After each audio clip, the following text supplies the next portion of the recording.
नमस्कार, स्वागत है आपका। मेरा नाम है विपिन बेबाक। लोकसभा में विपक्ष के नेता और कांग्रेस के सांसद राहुल गांधी ने मोहन भागवत के संविधान पर दिए गए बयान पर तीखा हमला बोला है। उन्होंने कहा है कि मोहन भागवत ने जो बयान दिया है वह संविधान पर सीधा हमला था। उन्होंने कहा है कि संविधान हमारी स्वतंत्रता का प्रतीक नहीं है, जो कि बिल्कुल गलत है। इसके साथ ही भागवत ने यह भी कहा कि पंजाब, कश्मीर और उत्तर पूर्व में हजारों हमारे कार्यकर्ताओं की जान गई, जो न केवल संविधान का बल्कि हमारे मूल्यों का भी उल्लंघन करता है।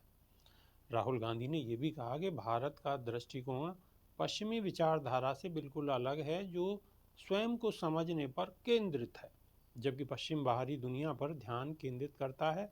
राहुल गांधी ने मोहन भागवत के बयान को देशद्रोह करार दिया। उन्होंने कहा कि मोहन भागवत के पास ये हिम्मत है कि वे हर 2-3 दिन में ये बातें बताएं कि वह स्वतंत्रता संग्राम और संविधान के बारे में क्या सोचते हैं। उनका कहना है कि संविधान और स्वतंत्रता संग्राम अवैध थे। ये एक बहुत बड़ा अपराध है। ऐसा कहना हमारे देश की स्वतंत्रता और हर भारतीय का अपमान है। अगर ये बयान किसी और देश में दिया जाता तो भागवत को गिरफ्तार कर न्यायिक कार्रवाई की जाती। उन्होंने आगे कहा कि ये समय है कि हम इस तरह की बकवास को रोकें, जो कुछ लोग बिना सोचे समझे सार्वजनिक रूप से बोलते हैं। राहुल गांधी ने यह भी कहा कि कांग्रेस पार्टी हमेशा संविधान और इसके मूल्यों के लिए खड़ी रहती है।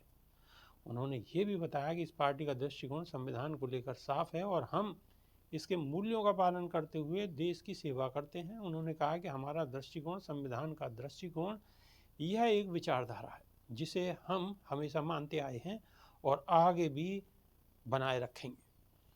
राहुल ने कांग्रेस पार्टी के बारे में कहा कि वह हमेशा संविधान के रास्ते पर चलती है और ये पार्टी उस दिशा में अपने कार्यों को आगे बढ़ाती है। राहुल गांधी ने मोहन भागवत के बयान को लेकर कहा कि यह भारतीय स्वतंत्रता संग्राम को भी नकारता है।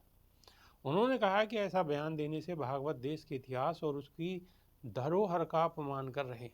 गांधी ने इस मुद्दे को संसद में उठाते हुए देशवासियों से अपील की है कि हम इस तरह की विचारधारा को न सिर्फ नकारें बल्कि इसके खिलाफ खड़े भी हों।